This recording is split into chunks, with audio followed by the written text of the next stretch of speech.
Good morning मंडळी. आज आम्ही अष्टविनायक दर्शन सुरू केलेलं आहे प्रथमेश टूर्स अँड ट्रॅव्हल्स सोबत.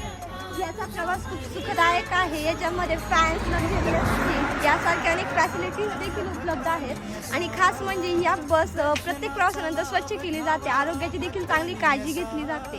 लहान मुलांसाठी तसेच वृद्ध मंडळींसाठी इथे झोपण्यासाठी किंवा आरामदायी व्यवस्था आहे बसण्याची.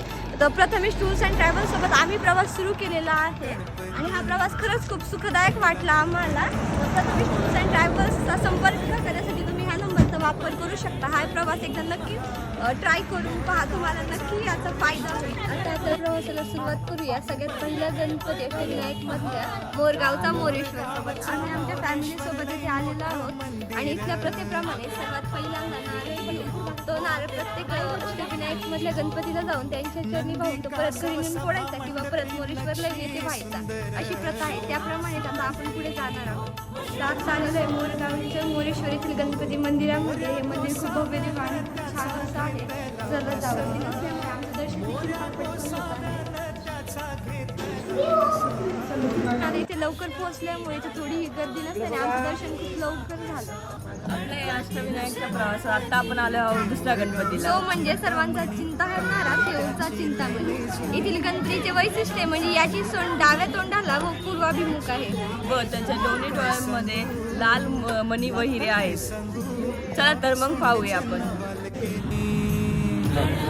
आपल्या अष्टविनायक ट्रिपपासून आता आपण दुसऱ्या गणपतीला आलेलो आहोत. सिद्धिविनायक. या गणपतीची विशिष्ट म्हणजे अष्टविनायकांपैकी हा एकच गणपती आहे ज्याचे सोंड उजवीकडे आहे आणि बाधित कार्यसिद्धीस लावणे यासाठी या गणपतीची फाटी आहे. चला तर पाहूया. चला.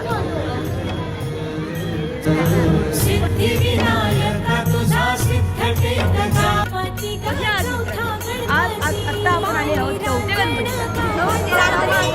या मंदिराचं वैशिष्ट्य म्हणजे सूर्याची किरणे थेट पडतात अशी याची रचना आहे व यातील गणपतीची सोंड ही डाव्या बाजूला आहे.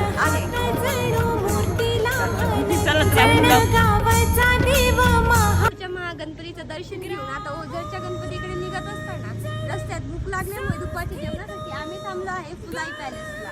तर हे हॉटेल खरंच खूप छान आहे. इथे खूप चांगली हवा, पार्किंगसाठी व्यवस्था देखील उपलब्ध आहे. चांगल्या क्वालिटीच्या जेवणासोबत खूप इथे वेगवेगळ्या फॅसिलिटीज देखील त्यांनी उपलब्ध करून दिलेल्या आहेत. तर तुम्ही देखील इथे नक्की भेट द्या आणि इथे जेवणाचा आस्वाद घ्या. तर आता चला आपण ओझरकडे. आता आपण आले आहोत अष्टविनायक मधला 5वा गणपती म्हणजे ओझरचा. विघ्न म्हणजे दुःख, बाधा आणि हर म्हणजे हरणारा अशा विघ्नेश्वर आणि अष्टविनायक मधल्या सर्वात श्रीमंत गणपतीचे दर्शन घेऊन 6 वाजेपर्यंत आम्ही आता इथे पोहोचलेलो आहोत. सकाळी 7:15 वाजलेले आहे आणि आम्ही रात्री इथे मंदिरात आलो होतो, पण 5:45लाच हे मंदिर बंद झाल्याने आम्हाला इथेच मुक्काम करावा लागला. आम्ही इथेच लेण्याद्रीमध्ये मुक्काम केल्यानंतर सकाळी लवकर उठून आता आम्ही डोंगर चढायला जात आहोत. तिथं सकाळी 8च्या आतमध्ये फ्री आपण वरती जाऊ शकतो. फ्री पास असते त्यामुळे कृपया 8च्या आधी आणि इथे चढायला खूप पायऱ्या असल्याने गर्दी असल्याने ते लवकर आतच प्रवास केलेला चांगला. चला, अष्टविनायक गणपतीमधला 6वा गणपती तो म्हणजे लेण्याद्रीचा. त्या लेण्याद्रीचा हा एकमेव अष्टविनायक मधला गणपती उंच डोंगरात आणि एका बौद्ध लेणीमध्ये. चला तर मग पाहूया. लेण्याद्री आणि ओझरच्या दर्शनानंतर महाड आणि पाली यांचं दर्शन घेण्याआधी लेण्याद्री अर्थात स्वयंभू मोरया गणपती म्हणजेच मंच जाऊन अगदी 5 किलोमीटर अंतरावर असलेल्या वडगाव काशिंबे या गावामध्ये हे मंदिर स्थित आहे. अष्टविनायकाचं दर्शन ह्या मंदिराशिवाय अपूर्ण आहे. अष्टविनायकाचं दर्शन करताना ह्या गणपतीचं दर्शन घेणे तितकेच महत्त्वाचे आहे जसे बाकी 8 गणपतीचं घेणे आहे. त्यामुळे मंचरपासून अगदी 5 किलोमीटर जवळ असणाऱ्या या वडगाव काशिंबे येथील मंदिरामध्ये नक्की भेट द्या. आम्ही देखील आता तेथे झालेलो आहोत. नमस्कार. आता आपण आलो आहोत लेण्याद्री मोरया गणपती अर्धपीठ गणपतीच्या मंदिरामध्ये. अष्टविनायक गणपतीचं दर्शन घेताना ह्या गणपतीचं दर्शन घेणं फार महत्त्वाचं मानलं जातं, कारण लेण्याद्रीला जो गणपती आहे त्याचा तो सोंडेचा भाग हा येथे वडगाव काशिंबे येथे आहे. लेण्याद्री मोरया हे अर्धपीठ हे पेशवेकालीन खेमाडपंथी पद्धतीचे काळ्या दगडात शेकडो वर्षांपूर्वी बांधलेले एक जुनं मंदिर आहे. हे आमच्या आजोबांचं गाव आहे. त्यांच्या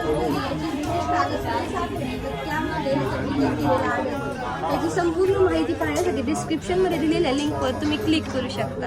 धन्यवाद. चंद्र सूर्य गरुडाचे मंडपात आरतीला खुशाल बसा.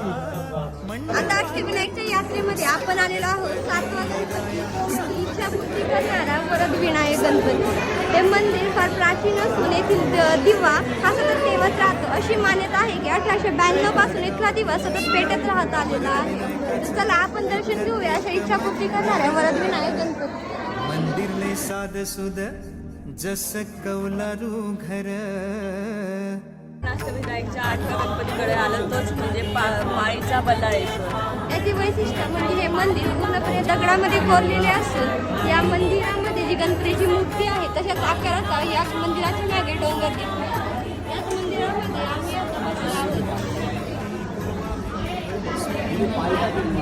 कौतुक अष्टविनायक यात्रा ज्या गणपतीपासून सुरू केली होती तोच म्हणजे मोरगावचा मयुरेश्वर. या गणपतीला आम्ही पुन्हा एकदा सर्व अष्टविनायक करून आलेलो आहोत. याचं कारण असं की येथे घेतलेला जो नारळ होता तो आम्ही प्रत्येक अष्टविनायक गणपतीला प्रत्येक 8 मंदिरात जाऊन त्यांच्या चरणी वाहून तो नारळ पुन्हा एकदा इथे घेऊन आलेलो आहोत. यासाठी आज आम्ही इथे सकाळी पोहोचलो आहोत आणि अशा प्रकारे ते नारळ पुन्हा एकदा दाखवल्यानंतर खऱ्या अर्थाने आमची अष्टविनायक यात्रा ही संपन्न झालेली आहे. तुम्हाला जर अशीच अष्टविनायक यात्रा सफल करायची असेल तर तुम्ही आम्ही केलेला रूट फॉलो करू शकता आणि तसेच प्रथमेश टूर्स अँड ट्रॅव्हल्स सोबत संपर्क साधून त्यांच्या वाहनांचा वापर देखील करू शकता. धन्यवाद.